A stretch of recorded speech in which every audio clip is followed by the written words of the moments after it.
There are 5 from 105throughthefan.com. You can go check this out right now online. There is a story up on 105throughthefan.com. The Cowboys, just over 2 weeks to determine who will start at left tackle against Tampa Bay, and they got to figure this out pretty quickly. The options in-house are I think we go super spread. What are you doing and go right 4 now? offensive linemen. Super spread 4 offensive linemen. Just line Zeke up as like a chip blocker, a tackle kind of guy. I wonder if Zeke could eat his way into that position. What are you doing right now? He's in great shape, Mike. I know, but what if, like, after this year, he didn't have a great year, and they're like, to stay in the NFL, you know, we just talked about designated hitter with Tony Beasley. They're like, you know what? You put on 60 pounds, and we think we got a spot. If he put on 60 pounds, he would still be 6 foot, and it says 285 pounds. So that would be he's a very undersized left tackle at that point. He'd get pushed around for sure. He's probably getting pushed around a little. Let's just draft better. How about that? I think 15 years from now, when we see Zeke, he's going to be a heavy person. Oh, after his playing career? Yeah, I'm not sure how much of his daily lifestyle will be. I got to get up and go for that jog today. I just don't know. I don't know what his personality is. All right, let's be serious here. How are we going to win it all? Here are the targets. All right, I'm excited. Here are the about targets. This.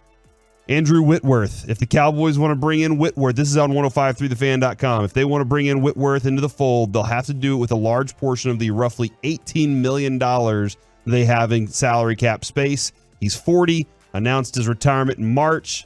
He had 16 seasons, got a Super Bowl ring with the Rams, 4-time Pro Bowler, 2 first-team All-Pro. So he would leave the Rams, where he retired from, to come to the Cowboys for the opportunity to win it all with the Cowboys, instead of just, if he came out of retirement, he wouldn't want to go back to the Rams. In L.A. He would want to come to the Cowboys.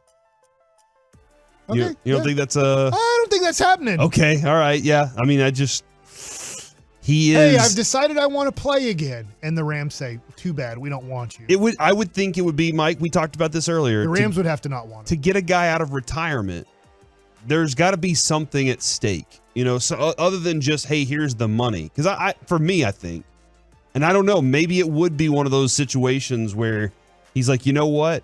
All the time that I spent in Cincinnati, I always wanted to be a Dallas Cowboy. I can't wait to have that opportunity. Maybe that would be, I don't know. But I would say that he would be out on this. Jason Peters, who was with the Bears last year, has lots of thoughts on how great Justin Fields can be. But Mike, he agrees with us. They don't have enough talent on that team to make him great right now.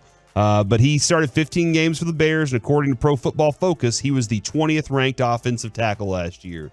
So that would put him right in that category of, hey, let's get this guy out on the field right now.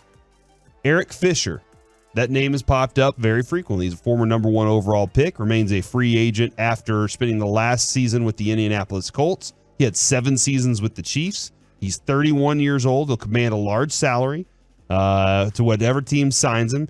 He doesn't have the credentials that Peters and Whitworth have. He was a Pro Bowler for a couple of years. Never been an All-Pro, though. And he was the one missing, right, during the Super Bowl. They were missing multiple. Yeah, they were missing multiple ones for the Chiefs during that Super Bowl. So why isn't he signed? Was he bad last year? He was recovering from a torn Achilles in the AFC Championship game the previous year. So maybe that did have something to do with it. At 31 years old, trying to recover from that. Maybe that had something to do with, the Achilles injury is not easy to recover from. Right, especially when you're 300 pounds. Do you want to go from Tyron Smith, who's oft injured, to going to a guy who's been mostly through his career durable, but had to go through an Achilles injury? All right? I mean, it doesn't sound great, but he can't be worse than Josh Ball. Okay, yeah, you're right. Everything I've seen of Josh Ball so far says we got to do something different. Isaiah Wynn. Now, this is a trade. You have to negotiate also maybe an extension with him at some point because his contract's coming up. So it would be the Patriots did pick up that 5th-year option, but you have to negotiate a little bit with him there. The Cowboys have the space to absorb his $10 million, but they have to pay his salary and then also give up maybe a 3rd to 5th round pick. Is that? I would do that. For me, it's worth it. I mean, 3rd to 5th round picks to me, I know that people disagree with me on this, and it's an opinion. I don't think they're that valuable. I like them, but if I can get a guy that I know can play, and now Isaiah Wynn, if I'm correct about this, he's been hurt a lot of his career, right? I mean, I don't think you're getting a guy who you can really rely on playing. He missed his entire rookie season. Yeah. Achilles. I hate Achilles injuries, man. I just hate them because you're just not the athlete you were. He had only appeared in 18 games in 19 and 20. However, he was in 16 of 17 last year with the Patriots. I mean, so he's been healthy 1 year in his 5-year career. And you're hoping he's healthy this year and you pay him a lot of money. Yeah. You know, like if there's a lot of gamble in this, but Mike, this is where you have to make that decision of how close are we to really being a contender. Is he a tackle or guard? He can be both. He can play tackle. Yeah, you can run him out there at tackle. I don't mind that one. It would be interesting with having a second-year quarterback in Mac Jones that you would get rid of one of your linemen to start the year. But you know how Belichick is. He's fine. He's like, I'm fine here. Just give me some draft picks. It's really stupid. You know, what he does is he realizes, well, we're not going to keep him. It sounds like I don't have the cap space or we're going to move on. So what if I trade these guys and get something and get like a good value for them? Like, obviously 3 years ago, I think a lot of us here at the Fan were saying, hey, if somebody's willing to give you a 1st-round pick for Tyron Smith, his body's starting to break down and maybe there's a team desperate enough to do it. And we're like, not even considering it. You could give us 17 1st-round picks. We're not even going to do it. Yeah. And man, this is interesting from the 469. Could they trade Tristan Hill for Wynn? I'm not sure what the Patriots need. You'd probably have to give them more, I would assume. Yeah, I would presume so. You probably have to throw in a pick to make that. But I guess happen. I would do that if, let's just say they're asking for a 3rd, and somehow you said, well, what about Tristan Hill and a 4th? Yeah, I would move it so you can move, because a 3rd-round pick is obviously much more valuable than a 4th-round pick. But I hope the Cowboys do something like this, Corey. I just have this feeling that this is a great article and great options. I don't think the Cowboys do anything. 1053thefan.com. Last one here, Mike, would be Cam Irving. We know Cam Irving around here. He did lose his starting left tackle job to number 6 overall pick. So, like, that kind of did happen there. He's currently slated to be the Panthers swing tackle. You're basically bringing him in with, here's Jerry Jones, what Jerry Jones would be selling. Cam Irving's here until Tyron Smith gets back. And once Tyron Smith, see, that's my problem, I think Mike. you have to, if you're a smart franchise right now, you have to assume Tyron Smith's career is over. That's what I would be doing. But Jerry Jones is going to be selling the, hey, once he gets back, everything's going to be fine. And you know what? We might even have him back next year. Sell the 2015 Tony Romo dream. He's going to do that with Tyron when we all know. I think Cowboy fans, we all know it's over, right? He's probably never playing again. And if he does, it is just not going to be the same.